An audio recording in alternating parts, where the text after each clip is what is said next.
Hoy vamos a ver algunos temas ligados con la construcción de la nueva cárcel que se construirá en San Rafael de Alajuela.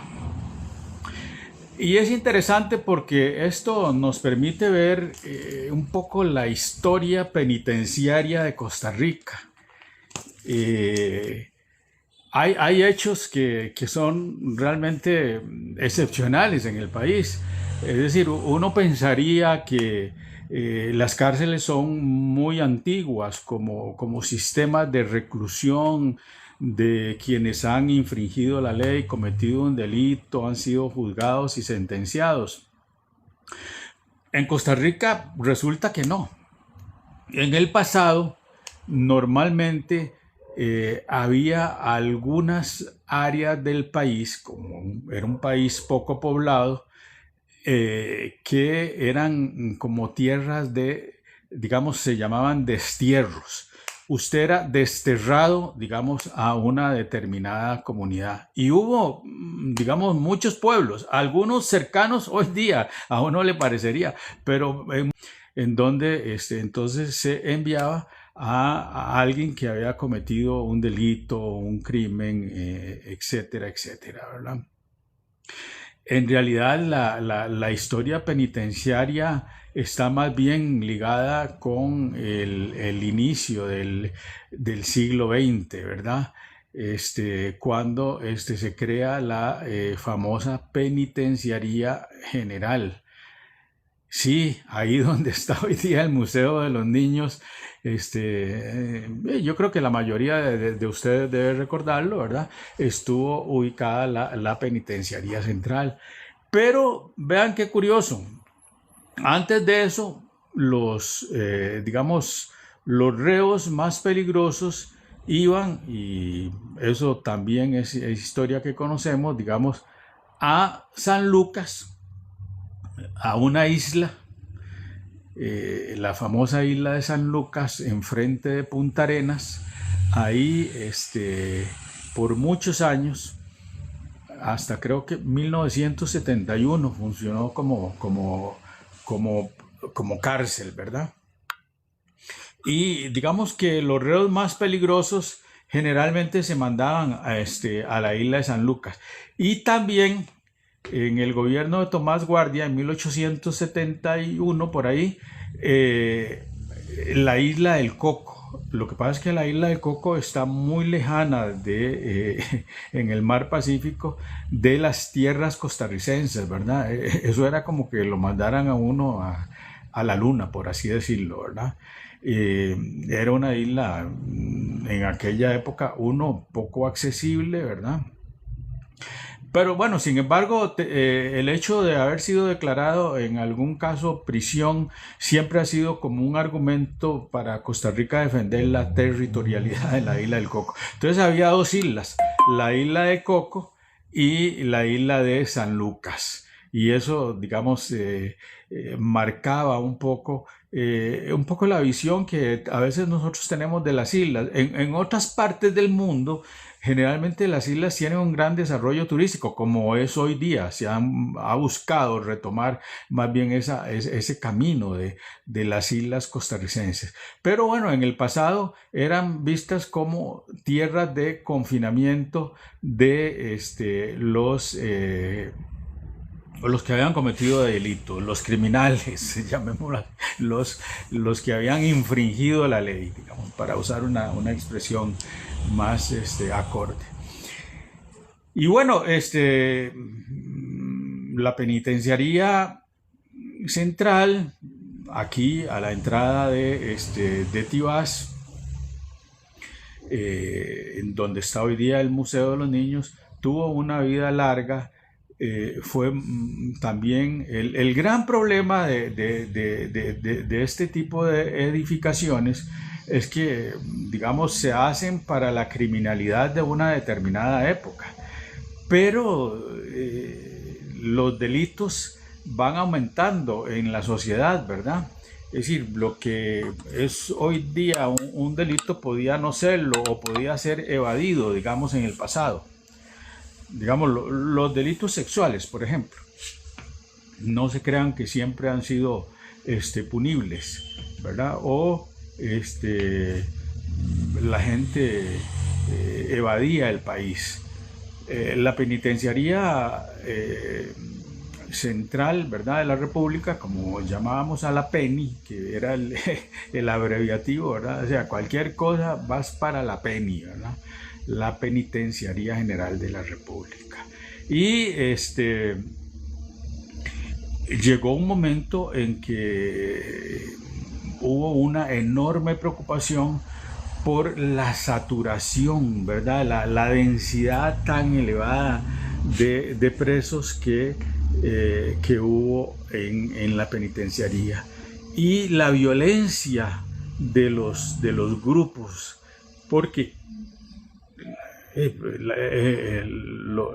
uno puede estar detenido, puede ser preso porque ha cometido algún delito, pero finalmente las cárceles se vuelven de alguna forma en un estilo de socialización, en donde la violencia se generaliza. Y recuerdo, digamos, que de la penitenciaría general, y eso porque tengo un amigo que formó parte de ese famoso grupo que se llamó Los Hijos del Diablo. Jorge Arturo quizás deba tener como unos 81 años. No cometió graves delitos, curiosamente. Tal vez cometió muchas faltas, ¿verdad? Qué interesante. Muchas faltas de las que cometió, los delitos que cometió, los cometió dentro de la prisión. ¿Por qué dentro de la prisión? Porque dentro de la prisión es un ambiente muy violento. En primer lugar, por una sencilla razón.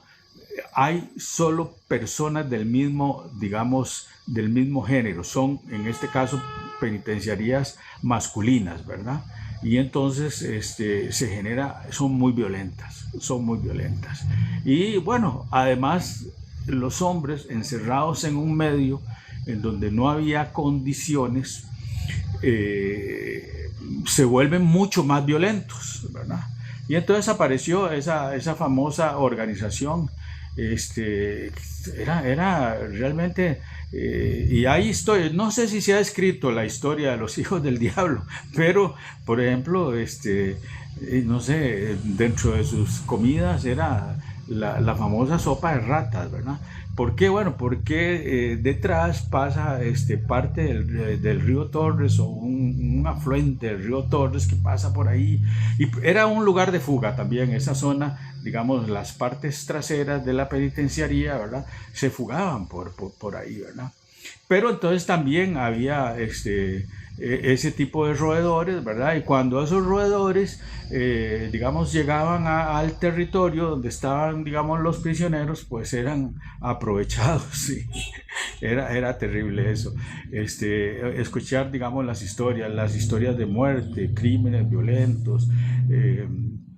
Era un ambiente que alguna vez, y eso sí creo que sí está filmado, hubo, digamos, una serie sobre la vida, digamos, penitenciaria en la Reforma, ¿verdad? Pero entonces eso es muy típico, que de las cárceles funcionen, digamos, grupos igual que siguen en el delito, un poco como ha pasado con la Reforma. Y vean ustedes el nombre que se utiliza, la Reforma, porque se supone que usted entra a una cárcel para poder cambiar esos hábitos que lo han llevado a delinquir, ¿verdad?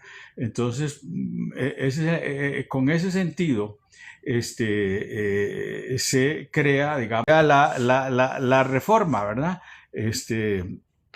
La reforma es un penal, bueno, que cerrada la penitenciaría en el año 71, en el año 90, porque eso creo que es sí, es en la administración de Rafael Ángel Calderón, porque la ministra fue doña Elizabeth Odio. Doña Elizabeth Odio fue la que, digamos, tuvo la concepción de de la creación, digamos, de la famosa reforma. La reforma siempre ha tenido alguna ventaja, que ha tenido mucho territorio, ¿verdad? Son muchas tierras, hay bastantes tierras. Y bueno, el gran problema de la cárcel es que más bien a veces se vuelven más violentos, ¿verdad? O en eso de defenderse de grupos organizados.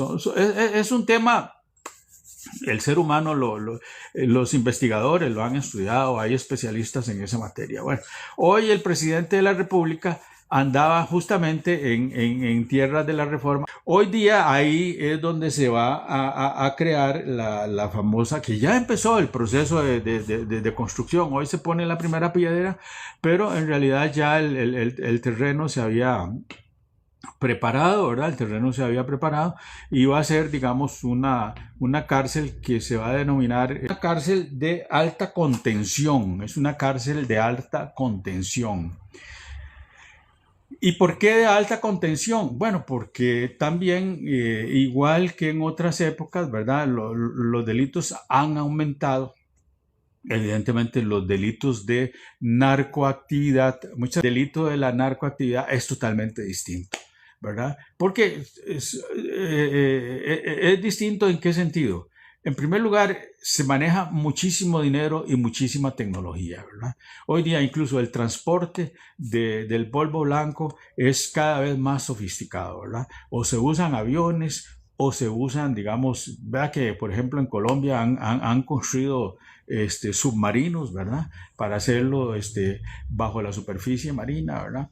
Entonces hay tanto exceso de capital, ¿verdad? Que pueden darse el lujo de tener, digamos, los grandes jefes de los carteles, ¿verdad? De manejar sumas impensables de dinero, de ser dueños de centros. No. La idea fue pensar poco como lo hizo Salvador, porque eso lo explicó, lo ha explicado bien el presidente Bukele. El modelo de criminalidad en Costa Rica es distinto al modelo de criminalidad en El Salvador, porque aquí, digamos, pues han llegado algunos grupos maras en pequeña escala, ¿verdad? Pero no es un fenómeno generalizado como en El Salvador. Sí es cierto que existen territorios, digamos, que los grupos, digamos, organizados, mafiosos, dominan el territorio, ¿verdad? Es muy interesante porque operan, digamos, en redes familiares, ¿verdad? Son redes familiares. Ahí todos son hermanos o